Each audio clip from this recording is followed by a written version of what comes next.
आप सभी को प्रथम नवरात्रि की मंगल शुभकामनाएं। माँ शैलपुत्री आप सभी भक्तजनों का कल्याण करें। प्रिय भक्तजनों, आज नवरात्रि के शुभ अवसर पर आप सुनेंगे माँ शैलपुत्री की संपूर्ण कथा। हिमालय की पुत्री होने के कारण ही इन्हें शैलपुत्री कहा जाता है। माँ शैलपुत्री का स्वरूप बहुत ही शांत और सरल है। माँ शैलपुत्री के एक हाथ में त्रिशूल और दूसरे हाथ में कमल का पुष्प शोभायमान है। नंदी बैल पर सवार माँ शैलपुत्री को वृषारूढ़ा और उमा के नाम से भी जाना जाता है। माँ शैलपुत्री के विषय में जानने से पहले उनके पुनर्जन्म की कथा सुनना अत्यंत आवश्यक है। दक्ष प्रजापति ब्रह्मा जी के मानस पुत्र थे और उनकी कई पुत्रियां थीं। सभी पुत्रियां गुणवती थीं, लेकिन दक्ष प्रजापति के मन में संतोष नहीं था। वे चाहते थे कि उनके घर में एक ऐसी पुत्री का जन्म हो जो सर्वगुण शक्ति संपन्न हो, सर्व विजयिनी हो। तब प्रजापति दक्ष एक ऐसी ही पुत्री के लिए कठिन तप करने लगे। तप करते करते बहुत दिन बीत गए। तब भगवती आद्या ने प्रकट होकर कहा, हे राजन, मैं तुम्हारे तप से प्रसन्न हूँ। मैं स्वयं पुत्री रूप में तुम्हारे यहाँ जन्म लूंगी। मेरा नाम उस समय सती होगा। मैं सती के रूप में जन्म लेकर अपनी लीलाओं का विस्तार करूंगी। और इस प्रकार भगवती आद्या ने सती रूप में दक्ष प्रजापति के यहाँ जन्म लिया। देवी सती प्रजापति दक्ष की सभी पुत्रियों में अलौकिक थी। उन्होंने बचपन में ही कई ऐसे अलौकिक कृत्य कर दिखाए थे जिन्हें देखकर स्वयं दक्ष प्रजापति को भी विस्मय की लहरों में डूब जाना पड़ा था। जब सती विवाह योग्य हो गई तो दक्ष को उनके लिए वर ढूंढने की चिंता हुई। उन्होंने श्री ब्रह्मा जी से परामर्श किया। ब्रह्मा जी ने कहा, देवी सती आद्या का अवतार हैं और आद्या आदि शक्ति और शिव आदि पुरुष हैं, इसलिए सती के विवाह के लिए शिव ही योग्य और उचित वर हैं। तब प्रजापति दक्ष ने ब्रह्मा जी की बात मानकर देवी सती का विवाह भगवान शिव के साथ कर दिया।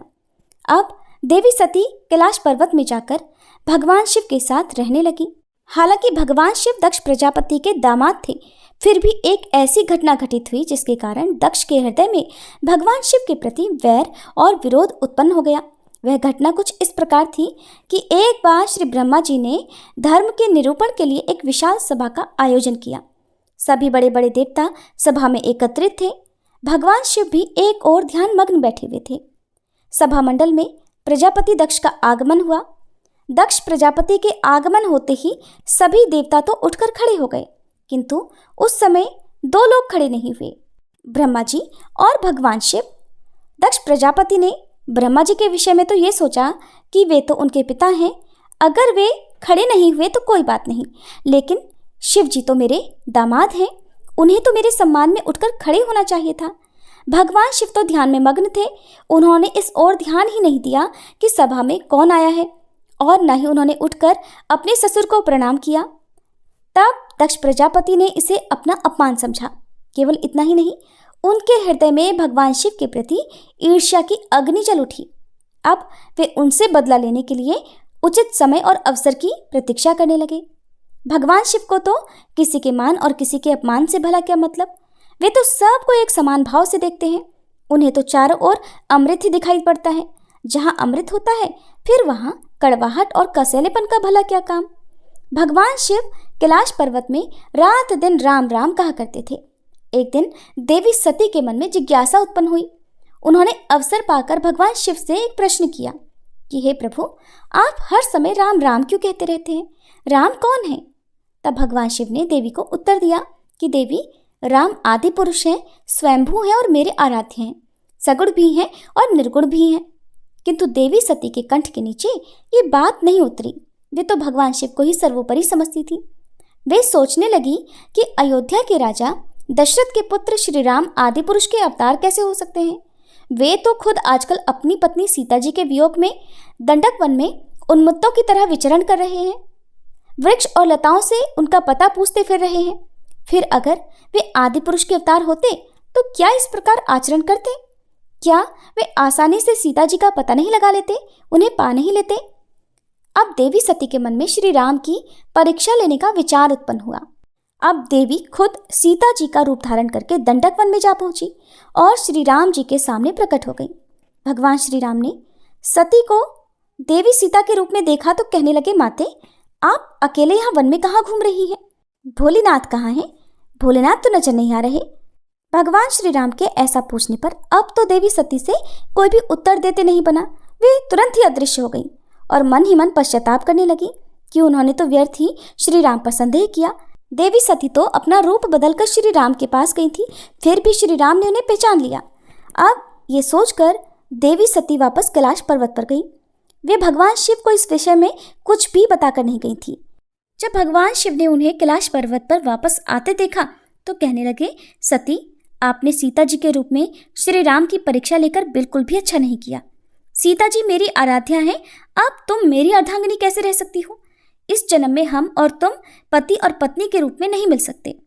शिव जी का ये कथन सुनकर देवी सती को बहुत दुख पहुंचा, लेकिन अब क्या हो सकता था? शिव जी के मुख से निकली हुई बात असत्य कैसे हो सकती थी? इसके बाद शिव जी समाधि में लीन हो गए। देवी सती दुख और पश्चाताप की लहरों में डूबने लगी। उन्हीं दिनों देवी सती के पिता कनखल में बहुत बड़ा यज्ञ कर रहे थे।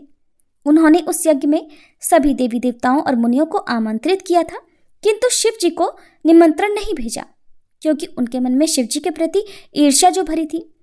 कैलाश पर्वत पर जब देवी सती को ये पता चला कि उनके पिता बहुत बड़ा यज्ञ कर रहे हैं, तो उनका भी मन यज्ञ में सम्मिलित होने के लिए मचल उठा।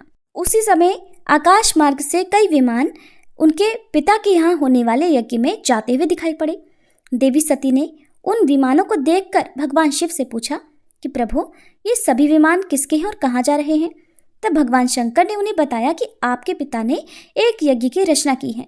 देवता और देवांगनाएं इन विमानों में बैठकर उसी यज्ञ में सम्मिलित होने के लिए जा रहे हैं। तब देवी सती ने प्रश्न किया कि प्रभु, क्या मेरे पिता ने आपको यज्ञ में सम्मिलित होने के लिए निमंत्रण नहीं भेजा? भगवान शिव ने उत्तर दिया कि आपके पिता मुझसे वैर रखते हैं, फिर वे भला मुझे क्यों बुलाने लगे? देवी सती मन ही मन सोचने लगी, फिर बोली, हे नाथ, यज्ञ के अवसर पर मेरी बहनें भी जरूर आएंगी। उनसे मिले हुए मुझे बहुत दिन हो गए हैं। अगर आपकी आज्ञा हो तो मैं भी अपने पिता के घर जाना चाहती हूँ। यज्ञ में सम्मिलित हो लूंगी और अपनी बहनों से भी मिलने का सुअवसर मिल जाएगा। भगवान शिव ने देवी सती को समझाया कि देवी, इस समय वहां जाना उचित नहीं होगा। आपके पिता मुझसे वैर भाव रखते हैं, हो सकता है वे आपका भी अपमान करें, और फिर बिना बुलाए किसी के घर जाना ठीक नहीं होगा। किंतु देवी सती अपने मायके जाने के लिए हठ करती रही, बार बार एक ही बात दोहराती रही, और उनकी इच्छा देखकर फिर भगवान शिव ने उन्हें जाने की आज्ञा दे दी। उनके साथ ही अपना एक गण भी भेज दिया, जिनका नाम था वीरभद्र। देवी सती वीरभद्र के साथ अपने पिता के घर गई, किंतु वहां पर किसी ने भी उनसे प्रेम पूर्वक व्यवहार नहीं किया। दक्ष ने भी उन्हें देखकर कहा कि तुम यहाँ पर क्या मेरा अपमान कराने आई हो? अपनी बहनों को तो देखो, वे किस तरह तरह के सुंदर अलंकारों और वस्त्र आभूषणों से सुसज्जित है। तुम्हारे शरीर पर तो केवल बाघंबर है। तुम्हारा पति शमशानवासी और भूतों का नायक है, वो तुम्हें बाघंबर छोड़कर भला और पहना भी क्या सकता है? दक्ष के ऐसा कहने से देवी सती के हृदय में पश्चाताप का सागर उमड़ पड़ा। अब वे पश्चाताप करते हुए सोचने लगी कि उन्होंने यहाँ आकर तो बिल्कुल भी अच्छा नहीं किया। भगवान तो ठीक ही कह रहे थे कि बिना बुलाए पिता के घर भी जाना नहीं चाहिए। अब क्या हो सकता है? अब तो मैं आ ही गई हूँ। पिता के कड़वे और अपमानजनक शब्द सुनकर भी देवी सती मौन रही। फिर वे उस यज्ञ मंडप में गई जहाँ सभी देवता और ऋषि मुनि बैठे हुए थे, और यज्ञ कुंड में धू धू करती हुई अग्नि चल रही थी, और उस अग्नि में आहुतियां डाली जा रही थी। देवी सती ने यज्ञ मंडप में सभी देवताओं के तो भाग देखे, किंतु भगवान शिव का भाग नहीं देखा। वे भगवान शिव का भाग न देखकर फिर अपने पिता से बोली, हे पिता श्रेष्ठ, यज्ञ में तो सबके भाग दिखाई पड़ रहे हैं, किंतु कैलाशपति का कोई भाग नहीं। आपने उनका भाग क्यों नहीं दिया? प्रजापति दक्ष ने बड़े गर्व से उन्हें बताया, पुत्री, मैं तुम्हारे पति को देवता नहीं समझता। अरे वो तो भूतों का स्वामी, नग्न रहने वाला और हड्डियों की माला धारण करने वाला है। वो देवताओं की पंक्ति में बैठने योग्य नहीं है, भला उसे कौन भाग देगा? ये सुनते ही देवी सती के नेत्र क्रोध से लाल हो गए, उनकी भौहें टेढ़ी हो गई और उनका मुखमंडल प्रलय के सूर्य की तरह दमक उठा। उन्होंने पीड़ा और अपमान से तिल मिलाते हुए कहा, ओह, मैं इन शब्दों को कैसे सुन रही हूँ? मुझे धिक्कार है। देवताओं, तुम्हें भी धिक्कार है। तुम भी उन कैलाशपति के लिए इन शब्दों को भला कैसे सुन सकते हो, जो मंगल के प्रतीक हैं और जो क्षण मात्र में संपूर्ण सृष्टि को नष्ट करने की शक्ति रखते हैं। वे मेरे स्वामी हैं। नारी के लिए उसका पति ही स्वर्ग होता है। जो नारी अपने पति के लिए अपमानजनक शब्दों को सुनती है, उसे नरक में जाना पड़ता है। पृथ्वी सुनो, आकाश सुनो, और देवताओं तुम भी सुनो। मेरे पिता ने मेरे स्वामी का अपमान किया है। मैं अब एक क्षण भी जीवित नहीं रहना चाहती। देवी सती अपने इन वचनों को समाप्त करती हुई देखते ही देखते यज्ञ के कुंड में कूद पड़ी। जलती हुई आहुतियों के साथ उनका शरीर भी जलने लगा।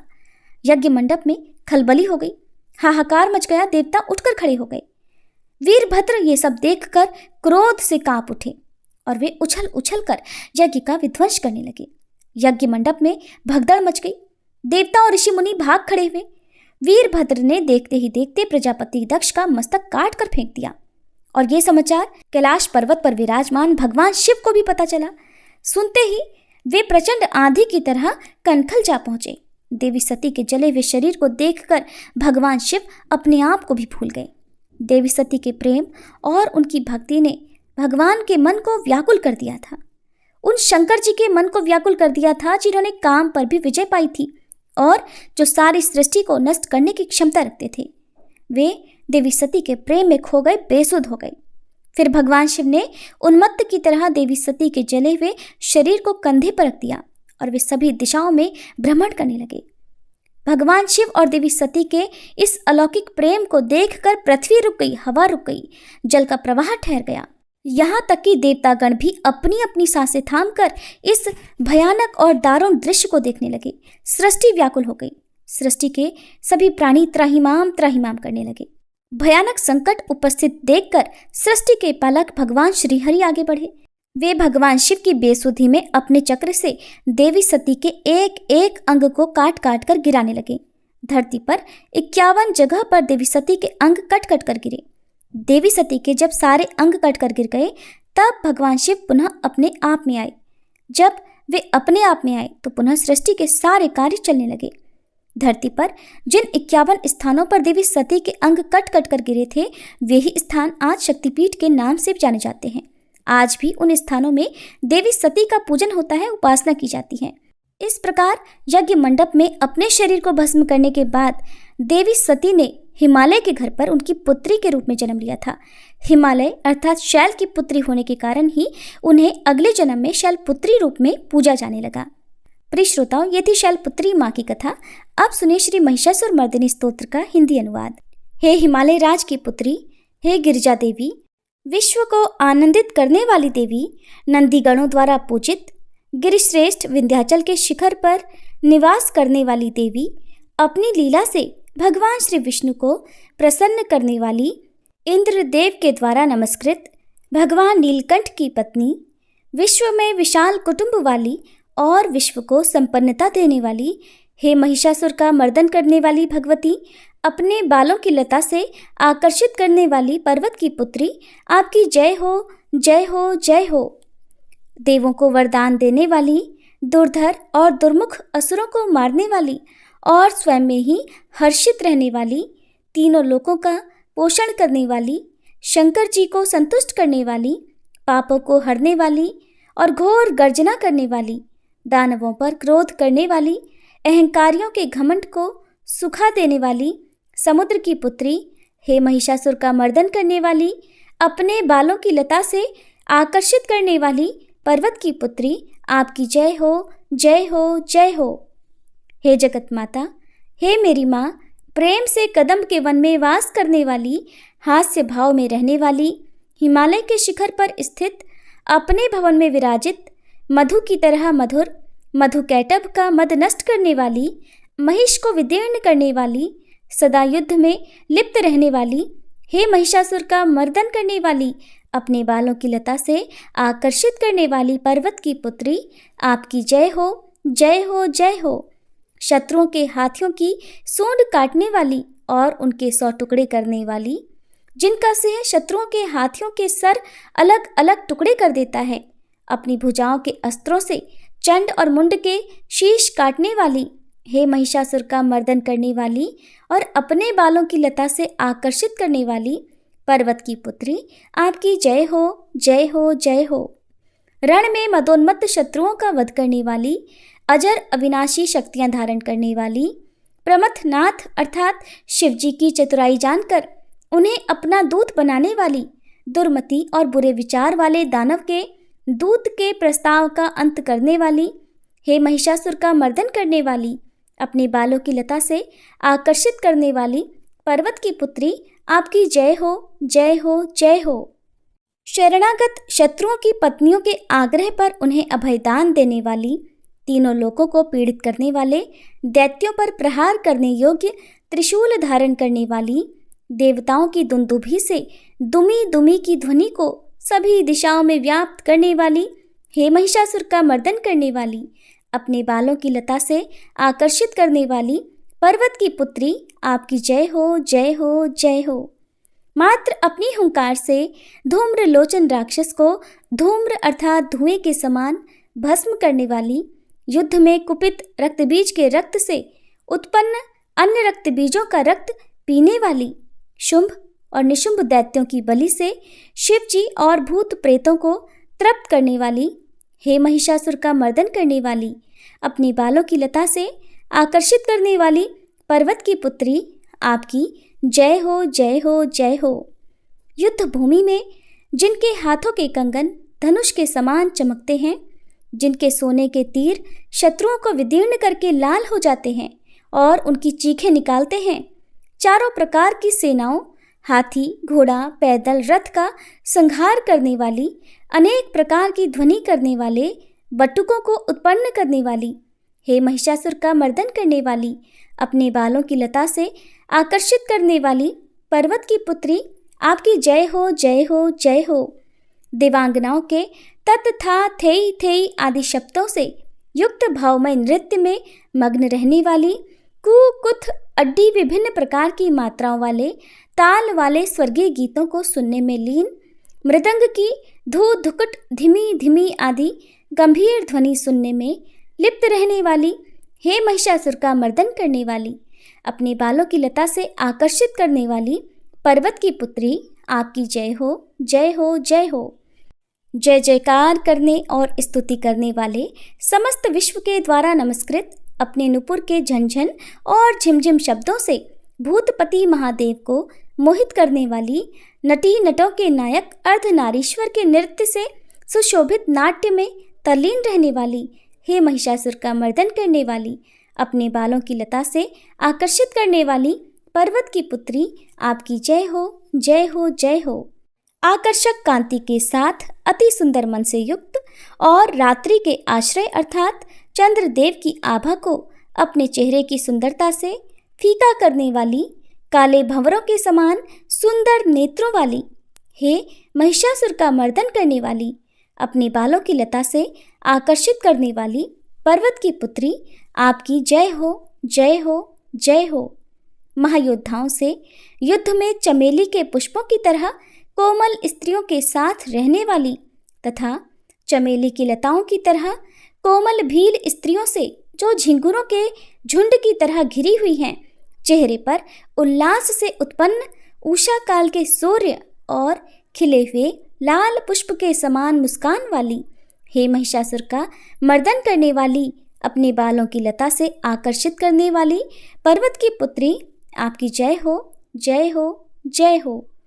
जिसके कानों से लगातार मद बहता रहता है, उस हाथी के समान उत्तेजित हे गजेश्वरी, तीनों लोकों के आभूषण, रूप, सौंदर्य, शक्ति और कलाओं से सुशोभित, हे राजपुत्री, सुंदर मुस्कान वाली स्त्रियों को पाने के लिए मन में मोह उत्पन्न करने वाली मनमथ की पुत्री के समान, हे महिषासुर का मर्दन करने वाली, अपने बालों की लता से आकर्षित करने वाली पर्वत की पुत्री आपकी जय हो, जय हो, जय हो।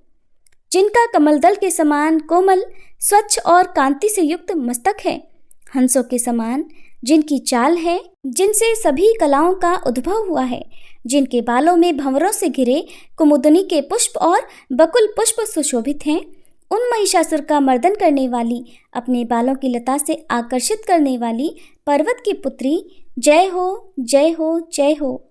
जिनके हाथों की मुरली से बहने वाली ध्वनि से कोयल की आवाज़ भी लज्जित हो जाती है, जो खिले हुए फूलों से रंगीन पर्वतों से विचरती हुई पुलिंद जनजाति की स्त्रियों के साथ मनोहर गीत गाती हैं, जो सद्गुणों से संपन्न शबरी जाति की स्त्रियों के साथ खेलती हैं, उन महिषासुर का मर्दन करने वाली, अपने बालों की लता से आकर्षित करने वाली पर्वत की पुत्री आपकी जय हो, जय हो, जय हो। जिनकी चमक से चंद्रमा की रोशनी फीकी पड़ जाए, ऐसे सुंदर रेशम के वस्त्रों से जिनकी कमर सुशोभित है, देवताओं और असुरों के सर झुकने पर उनके मुकुट की मणियों से जिनके पैरों के नाखून चंद्रमा की तरह दमकते हैं, और जैसे सोने के पर्वतों पर विजय पाकर कोई हाथी मदोन्मत्त हो जाता है, वैसे ही देवी के उरोज कलश की तरह प्रतीत होते हैं। ऐसी हे महिषासुर का मर्दन करने वाली, अपने बालों की लता से आकर्षित करने वाली पर्वत की पुत्री, आपकी जय हो, जय हो, जय हो।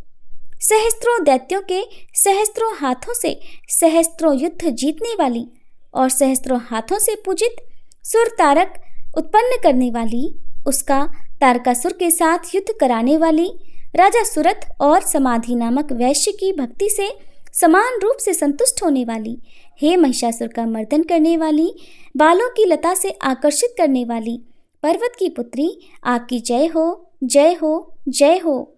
जो भी आपके दयामय पद कमलों की सेवा करता है, हे कमले, वह व्यक्ति कमल निवास कैसे न बने। हे शिवे, आपके पद कमल ही परम पद हैं, उनका ध्यान करने पर भी परम पद मैं कैसे नहीं पाऊंगा। हे महिषासुर का मर्दन करने वाली, बालों की लता से आकर्षित करने वाली पर्वत की पुत्री, आपकी जय हो, जय हो, जय हो।